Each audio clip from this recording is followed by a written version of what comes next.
This is your coffee break.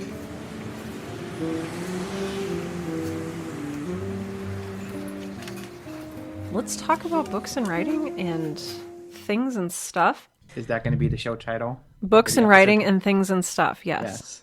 Hi, Matt Paulson. Welcome to today's episode of Coffee Break / Right Now. Thanks for having me back on the show. You're welcome, my friend. For those of you who are maybe new to this podcast, Matt Paulson is a, 5-time entrepreneur. Sure.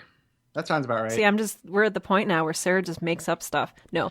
Matt Paulson, he's an entrepreneur. He has done lots of cool things. He is going to reveal a secret tonight, I think. Yes. No pressure. He is a writer. He is a good friend. He is a cool person. I give you Matt Paulson. Hello. Is this the part where I talk about myself? Yeah. Okay. So I run a digital publishing company called MarketBeat. We effectively provide a customized version of the Wall Street Journal for every investor. You own a bunch of stocks, and usually the newspaper doesn't contain any useful information about any of them. So our product is basically a newsletter that has basically all of the financial news that you'd want to hear, but only about the stocks that you actually own, nothing else. So it's just a very easy way for investors to keep track of their stocks and other investments, and it's turned into a nice little business for us. We have about 380,000 people that get our email every day. That's and awesome. We send out about 15 million emails a month. SendGood keeps asking us for more money because we keep sending out more emails. But, that's a good problem to have. I run a couple other businesses as well. A company called US Golf TV is a publishing company in the golf industry. We do courses to make people better golfers, and also a company called GoGo Photo Contest that helps animal shelters raise money through online photo contest fundraisers. And I've also written a couple of books. Otherwise, I wouldn't be on this show. The first book was called 40 Rules for Internet Business Success. Basically, the principles and strategies that I've used to build my internet businesses. And then the second book was called Email Marketing Demystified for people that want to use email marketing in their business. And I'm happy to announce there's going to be a third book. What a surprise. Tell me more. So about a month ago now, you had Dean Barker, who is a good friend of ours, on the show. And he was talking about the writing experience of his book. And in the time that he was writing his one book, I got two books out. So I'm pretty proud of that fact. It's like a competition. The way that he talked about the writing process, it kind of gave me the writing itch again. So I thought, hey, I should do a book this year. But the problem is we're having a baby in May. So it's like, I don't know how those two things are going to work together. So I figured, hey, if I'm going to write a book, I should probably do it before the baby's born, or have the draft to the editor before the baby's born. So I started writing a book basically that day. I think it was January 27th. I think we were recording this 33 days later. And just yesterday I finished the first draft. So I'm pretty proud of that. It's about 50,000 words. Holy cow. I've neglected a lot of other things to make that happen, but it's done, and I'm pretty proud of that. That's crazy. Tell me, okay, 50,000 words, that's standard book size. That's a novel. That's kind of what you go for. Mm-hmm. How did you do that in 30 days? Couple things. One, I write every day. Two, I make myself write at least 1,000 words a day.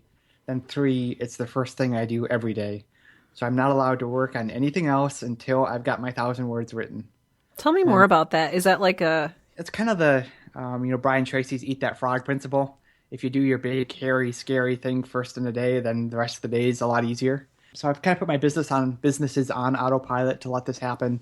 Basically, every morning I get up, I prop my laptop up on my treadmill, and I write until, my brain's fried. And then, I take a break for a while, then do the rest of my work. And that's worked out pretty well for me for my last couple of books. When you really only have one goal, like for this, a month, it's pretty easy to do that. Because it's like, as long as I get this one thing done, I'm okay letting a lot of other things slide. My gosh. So like what else slides during this time? Do you eat food? No.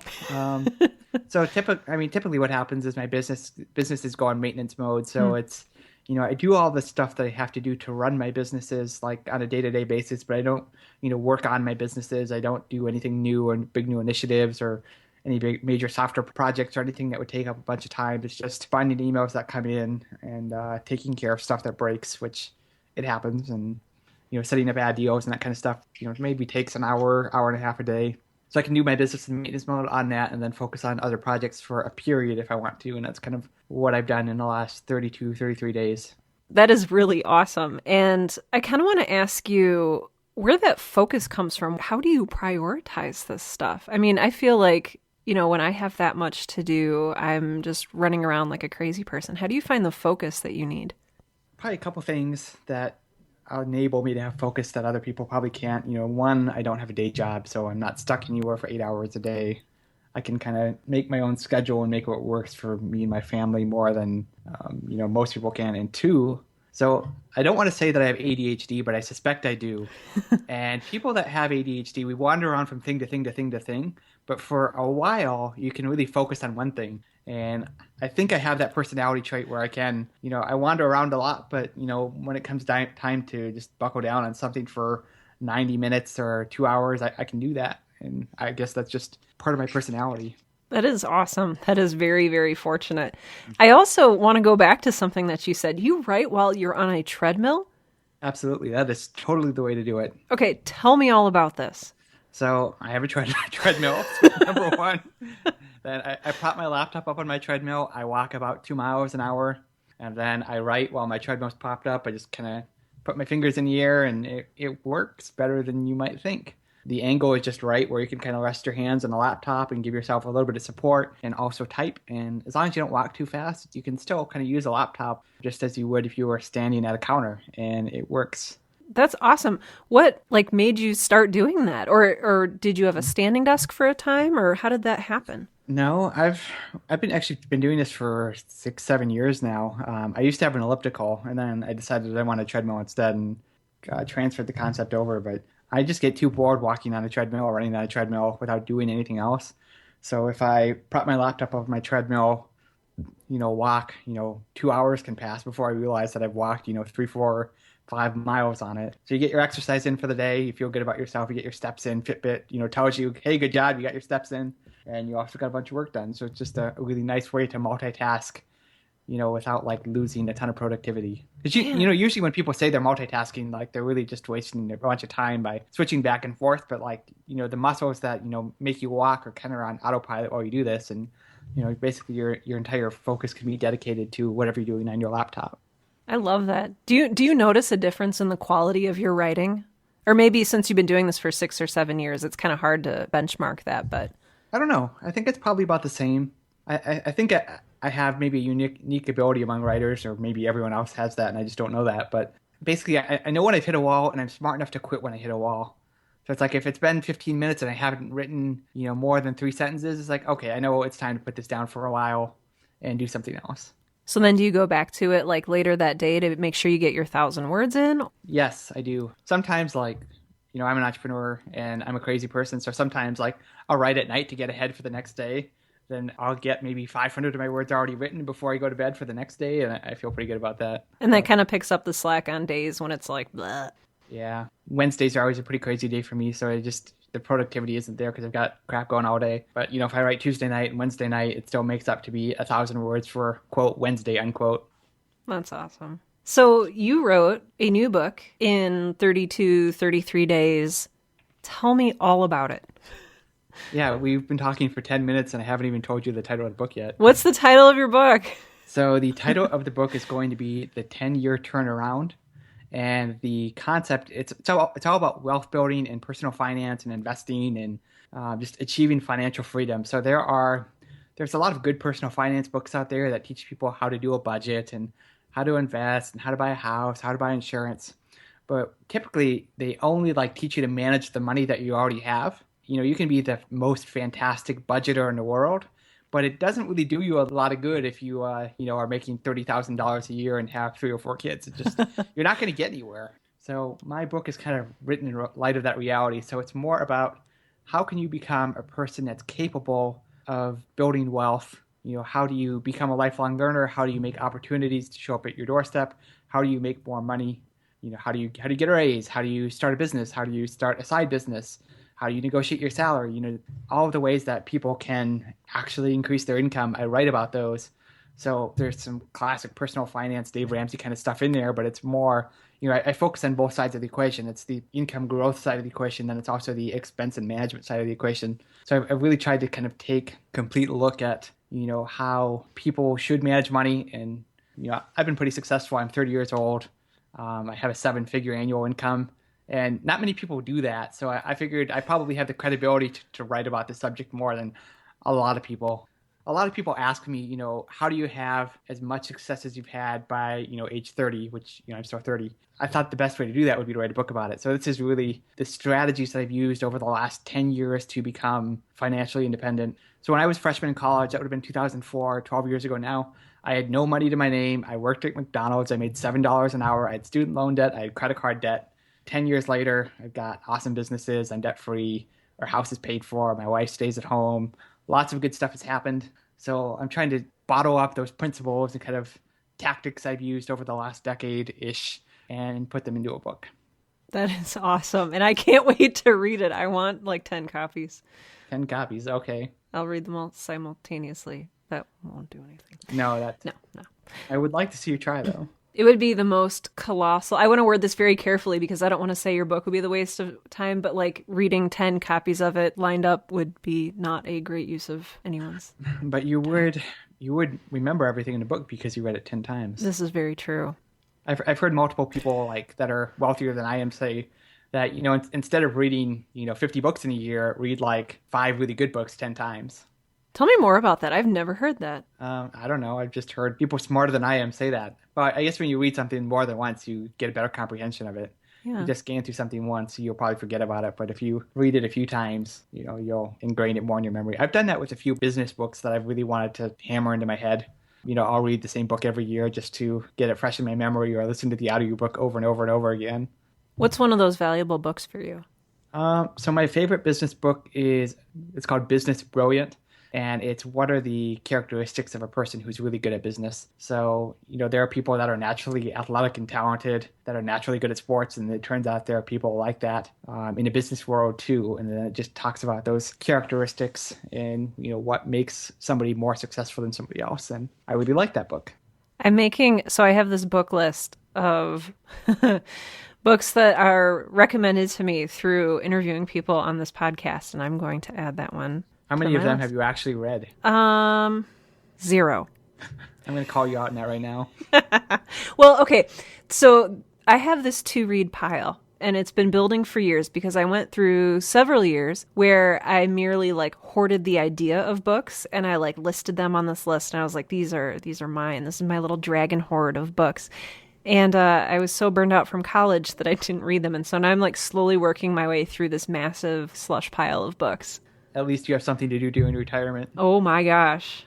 And hey, maybe if I read your book in a timely fashion, that retirement will come a lot more quickly than, my poor dad who's like going to be 70 and is still working. So I don't know if I actually want to retire. I just want to be able to retire. Yeah. I mean, there's honestly, I like working. Yeah, I know. No. Yeah. If I had to sit at home all day and play with my kid, God bless him, I would probably go nuts. Yeah. I need to like see people. I need to like be out and about. I need to have purpose. Yes. That's really... So I want to talk about purpose, actually. Okay. A lot of people write or, do what they do creatively to fulfill a purpose, creative itch. You said you had kind of the book writing itch a little bit earlier. Do you feel like writing is ingrained in your purpose at all? Tell me a little bit about that. I think writing is ingrained in my purpose in the sense that it provides me an opportunity to help people that want to be better in business and in life. I've done things like I've taught Financial Peace University before. Whenever somebody says, hey, can I grab coffee with you? I'm trying to start a business. I need some help. And I try to say, okay, as much as I can. So I guess I'm naturally wired to want to help other people, even sometimes maybe to my detriment in how much time I give away, and sometimes telling people stuff that helping competitors out when I shouldn't, stuff like that. So, yes, it is. I think really what happened that caused me to want to write a book this year is when I was doing my goals for this year, I thought, hey, do I want to write about another book or not? Do I want to put that in my list of goals? And I never want to see myself as somebody that has a challenge and chooses not to take it on. You are making funny faces at me. I am just like... I just need to turn you off. Am I throwing you off? Can you see me? It's okay. Fine. Yeah, no. I'm just like I know what this is like. I'm the same way, and I drive myself into the ground because I love challenges and I love new things. So, not to interrupt you, but I just interrupted you. No, look at my goals at the end of the year and be disappointed in myself. I know I would. I would be disappointed in myself if I chose not to take on that challenge. So I thought, okay, it's going to be a month worth of lots of writing, a lot of work, and whatever it takes, it's going to get done. And then I'll be very glad that I did it afterwards and not be mad at myself in December that I didn't take up that challenge. I love that you had a book goal of getting a book done in 2016 and you got it done and it's February. So yes, it is still February. It is still February. So hooray for leap year.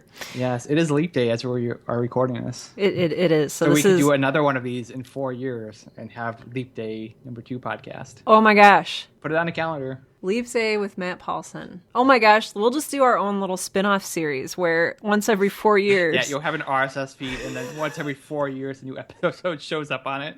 It'll be very popular, trust me. Yes. For all of the Leap Day aficionados out there. Oh, there's so many of them. So that one time we recorded a podcast and didn't get off topic once, ever. Did we do that? No. Well, we got off topic a lot in our last one. We should just start this whole thing over again. It's like 20 minutes in. Yes. So you're publishing your third book. What is your absolute favorite part of this process? Now that I'm sure you are familiar with it, you kind of know the ins and outs of it. What do you love? And then what do you hate? So I love seeing when the book cover is done because that's kind of when it starts to become real. And then it's like, oh, I'm going to get a physical copy of that in like 60 or 90 days. So that's a pretty good sign. I like it when it's done, obviously. I like it when people read the book and tell me they get helpful out of it. The toughest part is probably writing. The second hardest part is probably dealing with the edit. I mean, I have an awesome editor, but like going through Google Docs and approving all of the changes she makes takes freaking forever. I hate that part. It's kind of like you're pregnant. You're doing a bunch of hard work up front to have a reward like 9 months from now. So it's really no fun until the book comes out and people start reading it, enjoying it.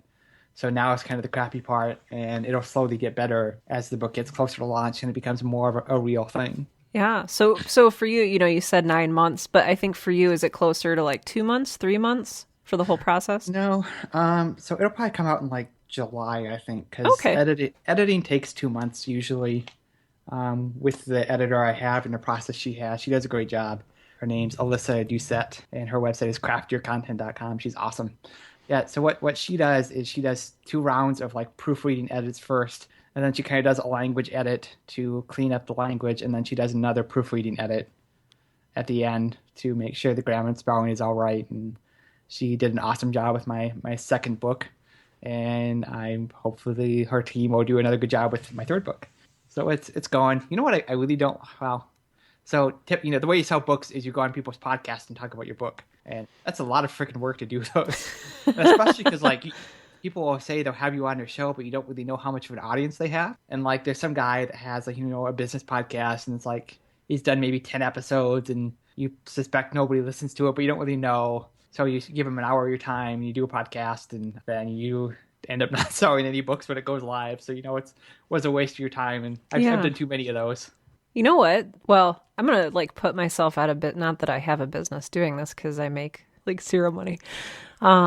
Hey, you have a Patreon account. I do have a Patreon. I do have a Patreon account. So don't say you make zero money. Hey, how do you if somebody wanted to support your Patreon, how would they do that? If somebody wanted to support my Patreon and the work that I do here at the Right Now podcast and the Coffee Break spinoff podcast, they could go to patreon.com and look for the Right Now podcast with Sarah Werner. They could also navigate to my website, sarahwerner.com, and look for the help support this podcast link in every one of my show notes. Do you talk about your Patreon in every show that you do? No. That's why you only get $31 an episode. I know, but part of me feels like kind of like a little bit of a tool when I'm like, just freaking do it. Be a tool. Be a tool. I'm gonna write that down. That is your advice for the evening. Tool. Actually, okay, so I have this sheet of paper next to me, and on it says writer equals entrepreneur ? Right above where it says be a tool. And I think that can be my next question for you. You would have to say that all writers are entrepreneurs, but not all entrepreneurs are writers. Can we say that? Is that something we can say? Yes. I think somebody who is a writer and produces something, whether that's books or whatever else, I mean, it's inherently an entrepreneurial project. I mean, even if you are working with a publisher, I guess you could not be an entrepreneur and be a writer if someone was just paying you hourly to write a book, and that never happens. So I think writing a book or something, anything like that, is inherently an entrepreneurial product because you're putting in all of the work, you're taking all of the risk, and you have no idea how much money you will or probably won't make off of it. So yeah, I think all writers are entrepreneurs, whether they realize it or not. I know that there's kind of a split when you're talking with writers. Like they either see themselves like you do, and this is largely the folks who write nonfiction. They, oh yes, I'm an entrepreneur. I create books. I create content. And then you have kind of the other side of folks who are maybe a little bit more like me, who are like, I am creating art for art's sake, and what is business and what is profit? Would you encourage Screw those people. Screw those. Okay, screw No. those people. No. Would you encourage them to like what kind of business acumen would you suggest that they sort of take on? Well, if you hope to make a living off your books, and most people don't, but kind of wish they would, you really do have to think more of in an entrepreneurial mindset and okay, who are my customers? Who is going to read my book? And then two, how can I create a compelling message that will cause them to either buy my book on Amazon, pick it up at a bookstore, and actually want to give me $10 for the book, of which I may actually only keep 3 if I'm lucky. So, I mean, you got to sell a lot of books. So if you want to sell a lot of books, you have to have a cover that's appealing, a catchy title, a good subtitle that draws people in, and some really awesome copy on the back of the book. So when they pick it up or look at it, they actually, decide to take it home with them. And it's like it's more of a science to that than some people might think. I guess you look at like what Tim Ferriss did in his first book. The 4-Hour Workweek wasn't like the first title he came on. He made a bunch of fake book covers and put them in a store and see what people picked up. And Really? then he did like a Google AdWords campaign and tried out the different titles of his book to see which one people clicked on more. So it's probably one of the best-selling business books of the last 2 decades. And there's a lot went into it that people don't even realize. Wow. So, I mean, what if you had a campaign, had like an online search campaign for your book and you tried out like 6 different titles and then you saw which one people clicked on the most, and maybe that would give you insight as to, what title you should use.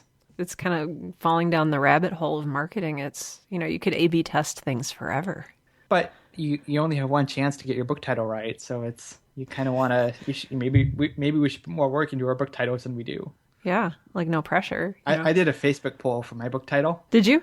Yes, and the one that people voted on is the one I hated the most. Really? So the one that people voted for would be 10 million in 10 years because that's how much I've made over the last decade. And then like how to, a personal finance guide for future wealthy people. I freaking hate that title because I don't want to be the guy that says, hey, look at me, look how much money I made. So I decided against using that title, even though popular opinion said I probably should. Interesting. So I've chosen a more subdued and hopefully intriguing title, and we'll see if it works or not. Probably won't, but I don't care if I sell a bunch of books. Because what you care about is, at the end of the day, helping people. I do care about helping people, and it's also very good for your personal brand to be an author and have books to hand out and say, hey, look at me, I wrote this book. Tell me more about that. Like kind of like a business card. Yeah. People have said that books are a business card, and I think they are. I don't think I would have gotten my US Golf TV deal the way it happened unless I had written my first book, because, I had a book out about entrepreneurship, and a lot of people in Sioux Falls knew that. And that connection with my business partners, Todd and Tyler, I'm pretty sure happened because of that book. I don't think it would have happened otherwise. So because I kind of had that name recognition because I'd written that book and I was writing a lot and doing stuff and sharing stuff on Facebook, because I kind of built up that brand for myself, that connection opportunity happened. And other stuff, maybe not to that scale where I've joined somebody's business, but other opportunities have certainly come up that wouldn't have because of that. It works definitely on the nonfiction business side. Is it possible that works on the fiction side too? Like, hey, I wrote a novel, or I suppose if you're like J.K. Rowling or Stephen King, but probably not, no. Interesting. I mean, if you want to be the expert about something, you write a book about it, right? Yeah. So I guess you could be an expert on your characters, but unless anybody cares about the characters in your novel, then it doesn't really do you any good. Unless you wrote Harry Potter and everybody wants to know more about Harry Potter. So if you're J.K. Rowling, that works out really well. But, for most people, it's not going to work out for fiction so well. Thinking of writers as entrepreneurs, is there a different outlook for people who do write kind of nonfiction business books than there are for people who write fiction? Yeah, I think different types of people write them. I think more left-brain people like myself write nonfiction books, and we think more in terms of numbers and business, and more creative people, right-brain people, probably write more fiction books, and this is more of an artistic project. I want to create characters that come to life and have an awesome story, and I don't really care about that stuff, but some people do. I want to provide good information in an easy to consume format, and that's kind of the goal of the book. But for other people, it's more about crafting compelling narrative. Okay, so when you're looking at publishing, there's a conversation to be had about, okay, books aren't going away, and there's been a resurgence in kind of interest in bookstores, and ebook sales have plateaued. Did any of that enter into the conversation? Did you have to make a choice kind of between how you wanted to publish your book or what format would be the most beneficial? Yeah, I haven't really been paying attention to sales trends in the last 2-3 years. I know physical books are, I mean, if Amazon opens up a physical bookstore, what does that tell you about where books are going? So physical books are here to stay. It's just some people prefer different formats. Some people, I love to have my iPad out, have the black screen, white text on it, my Kindle app. That's how I read, and that's the only way I will ever read in the future. So, some people like audiobooks. I do that sometimes. Some people like to have physical paper in their hands. Some people like paperback. Some people like hardcover. So all of my books, I've just decided, okay, I want to make this available in any format that anybody wants to read it. So what I do is I do a paperback book through Amazon CreateSpace. I do a Kindle ebook, and then I do an audiobook on Audible. So I kind of have all my bases covered, and that's worked out really well for me. Interestingly enough, like all the money I've made has come from the audiobook. Really? You actually get good royalties on those versus the digital and the print. That blows my mind. So I make like $1,000 a month for my books, and probably like 700 of it comes from the audiobooks.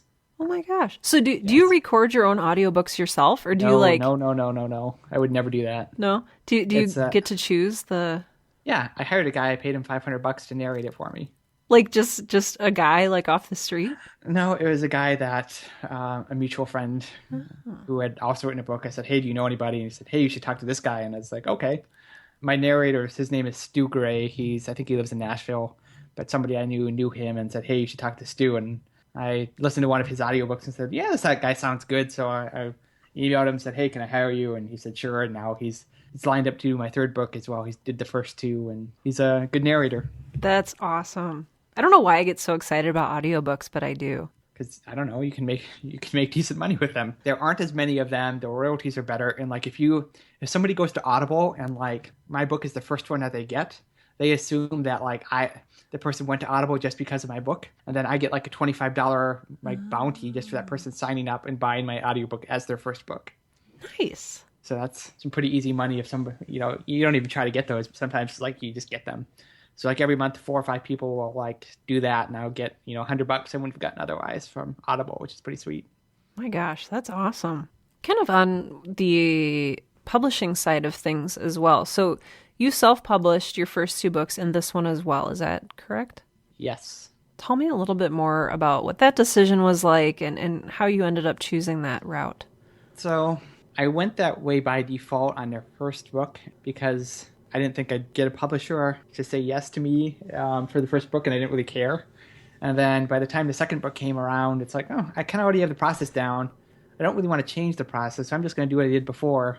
And then I more recently thought, hey, if I actually had a publisher, they wouldn't promote the book for me. They would take a bigger royalty cut, and they wouldn't really give me anything I don't already have other than maybe having my book in Barnes & Noble, which I don't really care about. So it's... I don't need a publisher. I've got all the people I need, and they're all lined up. And I feel like if I had a publisher, I'd have to wait.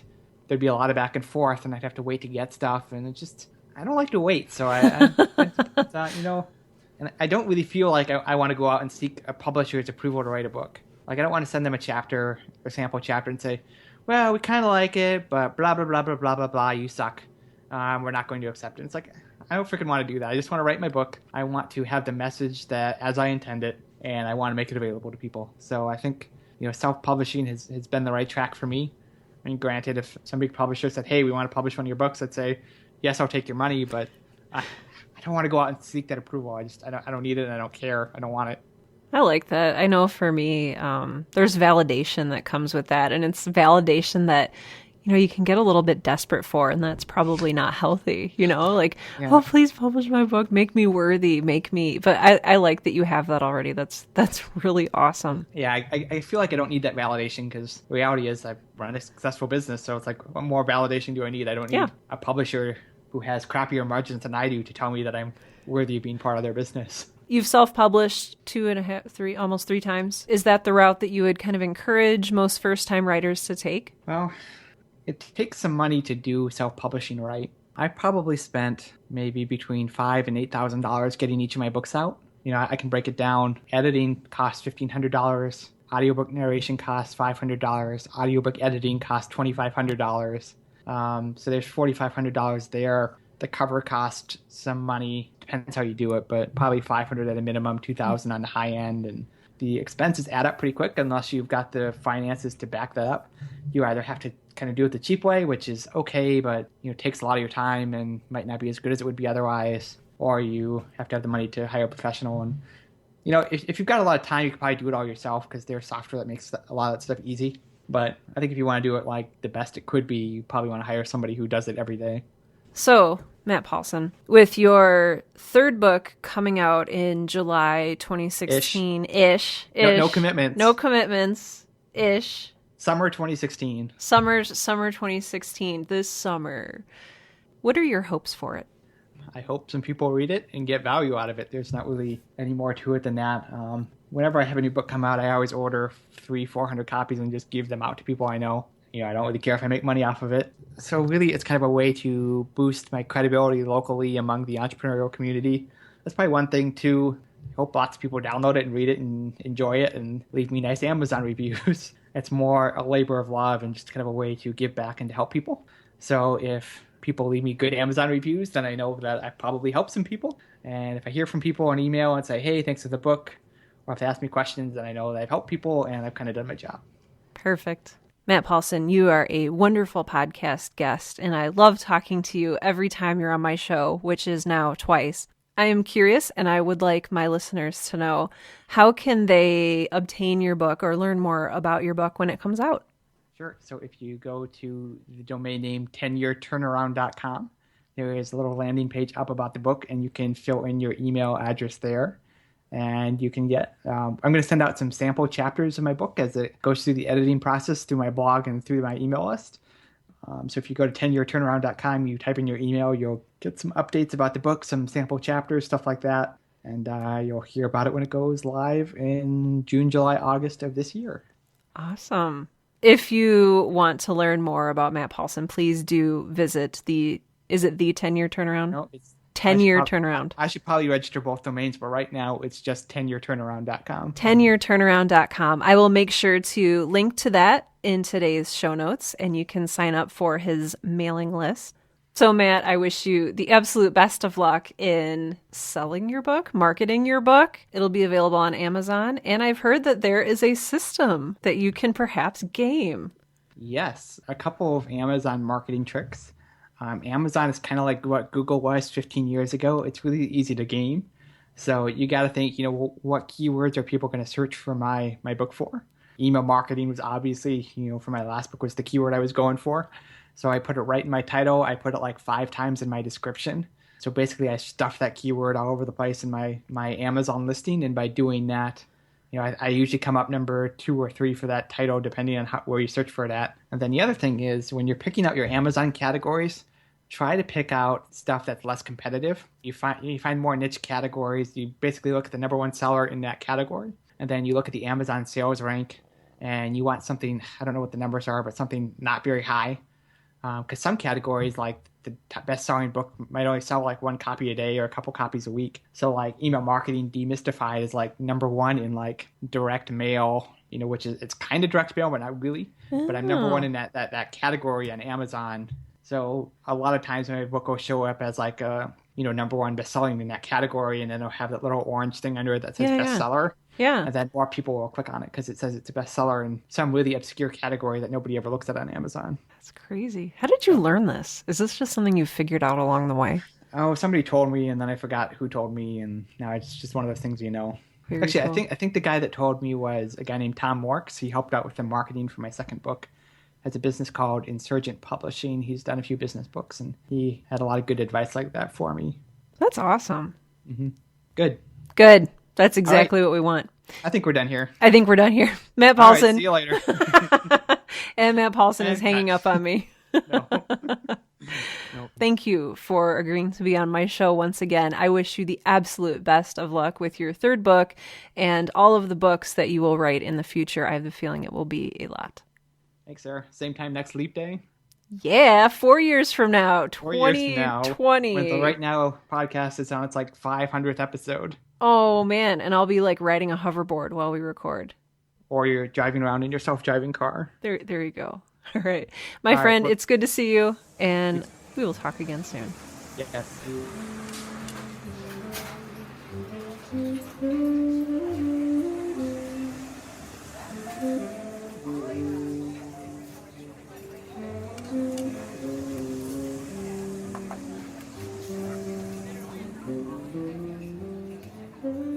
Yeah. Have fun editing this piece of crap. There's more tangents in this thing than actual content. You know, I'm going to edit it, and it's going to be like 6 minutes long. Yep. So, like you do. Yep.